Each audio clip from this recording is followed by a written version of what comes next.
Normal People by Sally Rooney. A review. Sally Rooney appears to be the darling of the literary world.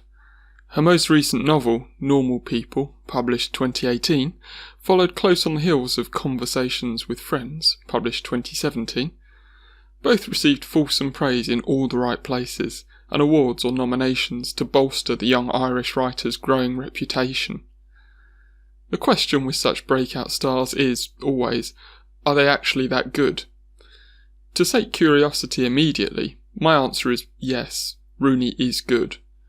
But of course, there is plenty to unpack in that statement, and in Normal People. Growing up normal isn't easy, especially when you are stuck in the middle of unfashionable Sligo on Ireland's west coast. Connell is a working-class lad who plays on the school football team, but harbours a secret interest in literature. Marianne is the odd one out at school. Introspective and anxious, she is known as the girl whose father died, and who lives in the white mansion with a driveway, where Connell's single mother cleans to make ends meet. Both parties are damaged, we learn, and inevitably fall into a non-relationship, where they create a small bubble in which to exist together, privately. The novel tracks this relationship from its inception during high school, through university, and beyond, as the pair oscillate in and out of each other's lives. So far, so unremarkable. And here's the rub. That's all there is to this novel. It's the story of two damaged youngsters hurting each other through unspoken words, miscommunication, and misdirected feelings, with very little of the world or other characters' lives infringing on it. That is it. And yet, that is everything in the microcosm of young life. Marianne, ridiculed at school, reinvents herself at university as a cool, aloof intellectual from an untrendy background. She is masochistic and an enigma, an unknowable riddle that fellow students want to solve. Connell, who follows Marianne to University College Dublin, has no abuse story in his past, no flashbulb event that shapes him. He's simply an awkward young man who drifts in and out of depressions, and who, like Marianne, seems to exist in a place both inside and outside of social groups. Marianne and Connell's story is told episodically, each chapter announcing itself as happening 3 months later, etc., but then doubling back on itself to revisit previous events and reconfigure their meaning, to fill in blanks that the reader has missed. It is reminiscent of The Good Soldier in this beautifully chronological yet circular structure, although, I should say, far less sophisticated in its execution than that novel, which is, by my reckoning, one of the most beautifully formed novels I've read, so to not meet that standard is no criticism at all. Rooney's use of vignettes that capture snatches of lives in pockets of time, sometimes months apart, sometimes minutes, is very effective and allows the reader to drift with Connell and Marianne in and out of one another's story as minor players, boyfriends, girlfriends come and go.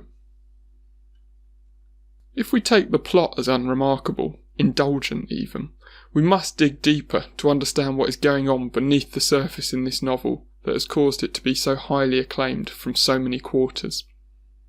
The natural place to start is Marianne, who is, for me, the centre of the novel. Marianne outshines Connell as a character and gives Rooney the space to explore the themes that are important in Normal People. While Marianne is from a well-to-do family, it is not necessarily this that sets her apart at school. Rather, she ostracises herself. Her cold, logical response to all inquiries from her peers strikes a discordant note, and her head is clearly ringing with concerns, art, Syria, etc., that most of her schoolmates know or care little about. We later learn that Marianne's family abused her, and her closed, mature demeanour makes a lot more sense with that knowledge. Despite carrying all this, at no point does Marianne explode. Rather, she carries a tight-lipped masochism with her, as she bounces from one relationship to another with boys, who take from her. She is detached emotionally and physically, and there is a sense that only her relationship with Connell has the potential to reconcile the different aspects of herself. Unfortunately, for most of the novel, Connell himself fits into the mould of men who seem to practice romance unlovingly with Marianne. If Marianne's character is awkward, restrained, and beautifully wrought, Connell's is a little less convincing. He appears to exist mainly in relation to Marianne, hence my assertion that she's the centre of the novel, and offers a way into her story, which she cannot tell alone. Connell is seen as a popular enough guy at school, playing football and socialising with girls. When he takes up with Marianne, he encourages her to keep the relationship, although it is never labelled as such, secret from everyone for fear of losing face at school. This marks an important strand of Connell's character, his inability to own his emotions and the problem this causes in his relationships. Rooney's exploration of masculinity and the struggle to manage new emotions is one of the most successful aspects of Connell as a character. As a foil for Marianne, Connell is perfectly serviceable. Where he starts to fray around the edges as a character is when we dig deeper into him. He, it seems, loves literature, he's top in the school, and cares for the imagined romances of characters he finds in the pages of books as much, if not more, than he appears to care for those in his real life.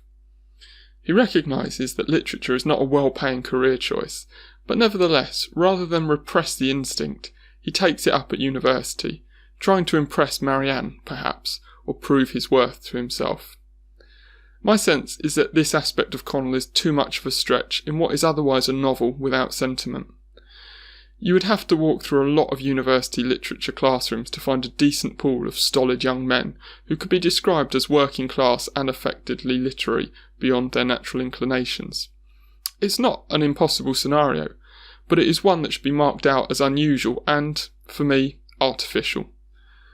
Then there is Connell's depression, which drifts in and out of the novel and becomes more concrete only towards its latter stages. Largely this is done well, but I cannot help but feel Connell is an amalgamation of parts needed to further Marianne's story and sympathetic/sentimental parts that gives his character less sharpness than Marianne's. As I say, Connell is perfectly serviceable as a foil for Marianne, and the miscommunications between the two are brilliantly put together by Rooney. We might be very far from Regency England, but the machinations of young people change very little, and we could be reading Jane Austen, transported 200 years, wryly running an eye over the interpersonal politics of the day. Rooney doesn't write with the comedic touch of Austen. She has a steadier style, closer to 1950s social realism, but she understands, as Austen did, the nuances of communications, particularly those relating to the heart.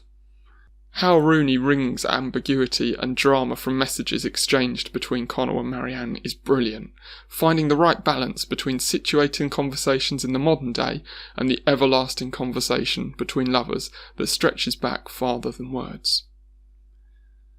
Connell is not Marianne's only romancer, and as she grows into herself during university and beyond, she captures the attention of many boys, including the son of a wealthy banker who, at her request, beats her during sex, and an amateur photographer who captures her body with his camera as he directs her actions. Bubbling beneath the narrative throughout are body politics, and Marianne's struggle to claim ownership of her own body. Her early childhood obviously shapes her relation to sex, but her experiences speak to a wider concern of all women, whose bodies have, and continue to be, co-opted by men, artlessly and selfishly. Rooney's style is that of the short story writer. Essentially we have a series of short stories here, masquerading as a novel, and the majority of what is important happens beneath the surface. Style and subject meld perfectly in that sense, and there is an expectation that readers look beyond the words to fully appreciate all that is going on in the characters and the novel. It's a style that I've struggled with in the past. I'm not a big short story reader, but as I grow older I appreciate it more. There is a lot to unpick in this bald novel, and I have no doubt that it will, like just about anything by Ali Smith, be a wet dream for teachers of creative writing all over the country. That is not intended as a criticism, but merely an observation that Normal People is the embodiment of the creative writing text. In fact, following on from that point is a small one about Rooney's style.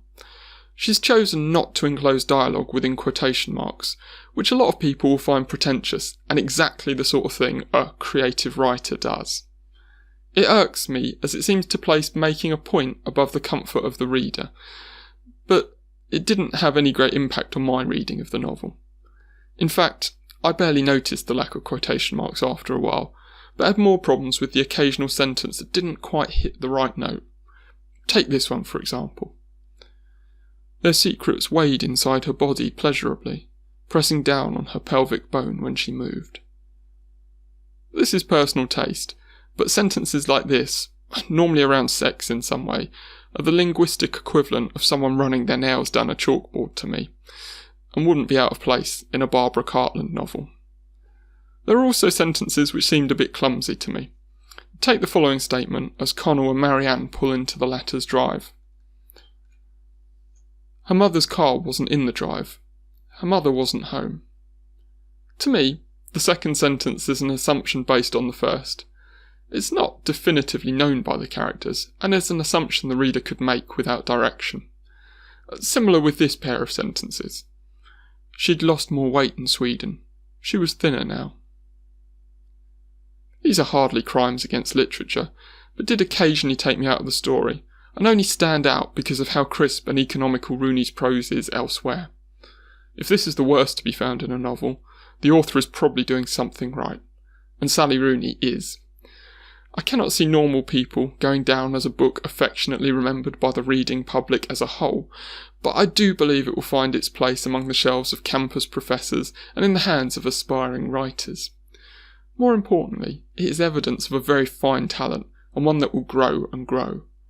While the style and the subject matter of this book may not be everyone's cup of tea, I strongly suspect that Rooney, who has not even reached her 30th birthday yet, will find plenty more vehicles for her undeniable talent. This review and reading are copyright Matthew Selwyn. To find out more, visit bibliofreak.net.